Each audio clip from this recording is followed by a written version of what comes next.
Washington.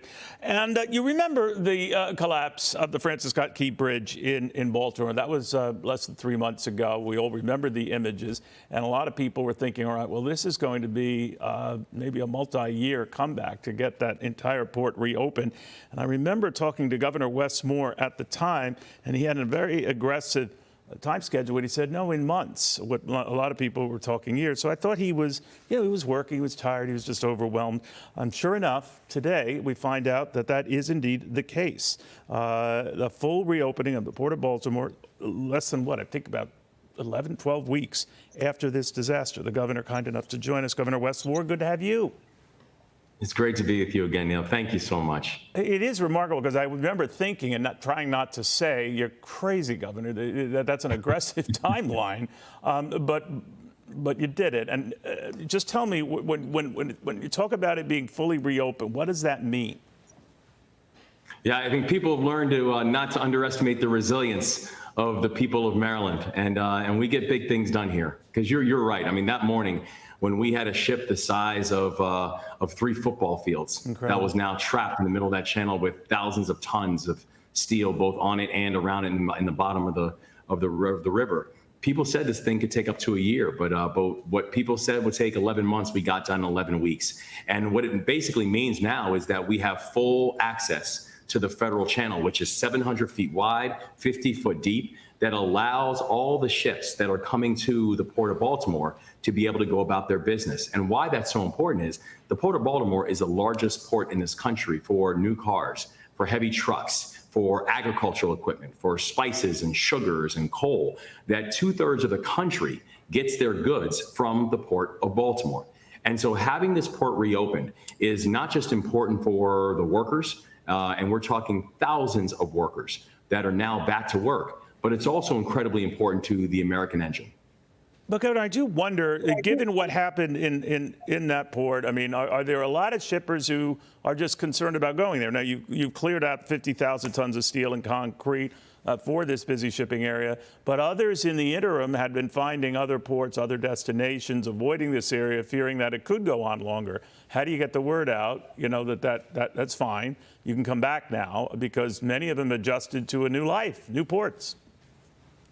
And it's a great question, and it's one of the things that we worked on from the earliest days. I instructed our Department of Commerce and our ports directors and our Maryland Transportation Authority that they were already reaching out to all of these port workers and all of these companies that were doing business with the Port of Baltimore.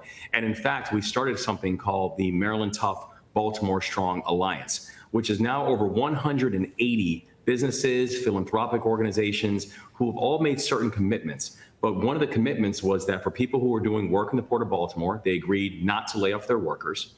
And the other one was for people who had to reroute business temporarily during that time, that once the port was fully reopened, that they committed to bringing their business back to the Port of Baltimore. And so I'm thankful for the fact that, while people were concerned about the unemployment rate in the state of Maryland and what kind of impact having such a shock on our economic system would have, that, and I look at these numbers all the time, and we're proud to report that even in the month of April, not only did Maryland continue to have, for the 12th straight month, continue to have amongst the lowest unemployment rates in the entire country. In the month of April, we actually gained 7,000 jobs. So this really is a pretty remarkable story about how, despite taking on one of the most catastrophic events in our state's history, this state really did a beautiful job of working in partnership with our federal partners and local partners and the private sector, and really rebounding in a really aspirational way.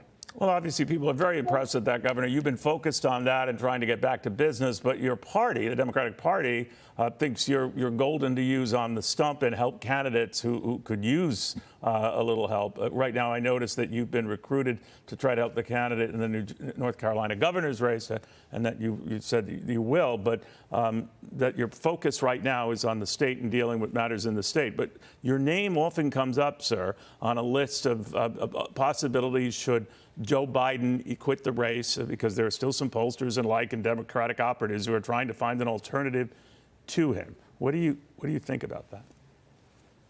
There is no, and there's no need for an alternative.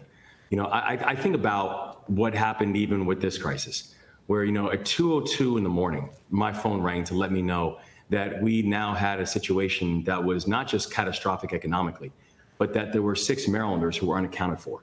And so immediately we began to mobilize, making sure that the traffic was stopped, getting divers inside the water to look to save lives, figuring out rerouting processes because people were hours away from waking up and realizing that the mode that they used to get to work was now gone.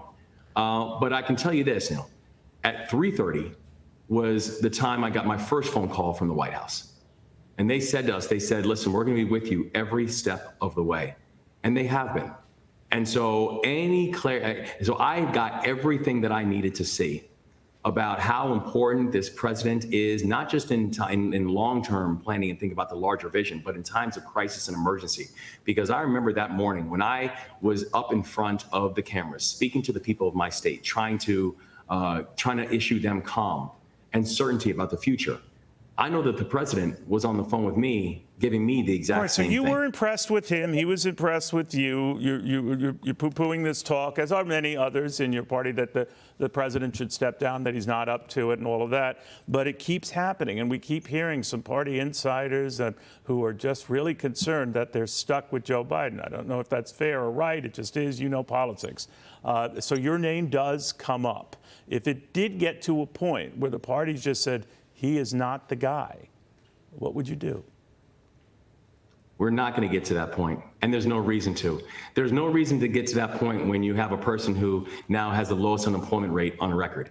There's no reason to get to that point when, if you look at the state of Maryland, since I've been the governor, we were 43rd in the country in unemployment. Now we've gone on 12 straight months of having the lowest unemployment rate in the entire country.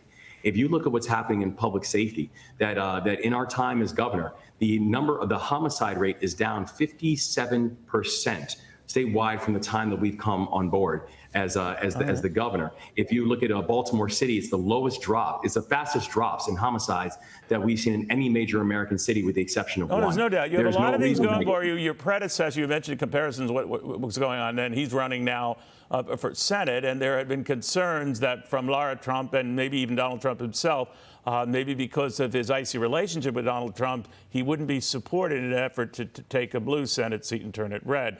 That has changed. Donald Trump is for whatever's necessary to make Larry Hogan a senator. But what did you think of that back and forth? Well, it was interesting. I know, the old governor sought Donald Trump's endorsement. He got Donald Trump's endorsement, so I congratulate him on getting the endorsement that he sought. But I also just know that in our state, this is a state where we understand what freedoms are on the line. And I believe deeply that when you think about how a candidate like Angela Alsobrooks, who he's running against, a person who I endorsed early, and I proudly endorsed, someone who has a record of defending reproductive health and reproductive rights, and the old governor does not. A person who has a track record of actually, while she was county executive, she cut the violent crime rate in half as the state's attorney inside of the state of Maryland. So what you're saying is you're not going to vote for Larry Hogan for that particular Senate. Yeah, and I don't think Maryland will either. To be very frank. We'll see. Still early. Governor, very good. Congratulations on this. Keep us posted. Hey, Sean Hannity here. Hey, click here to subscribe to Fox News YouTube page and catch our hottest interviews and most compelling analysis. You will not get it anywhere else.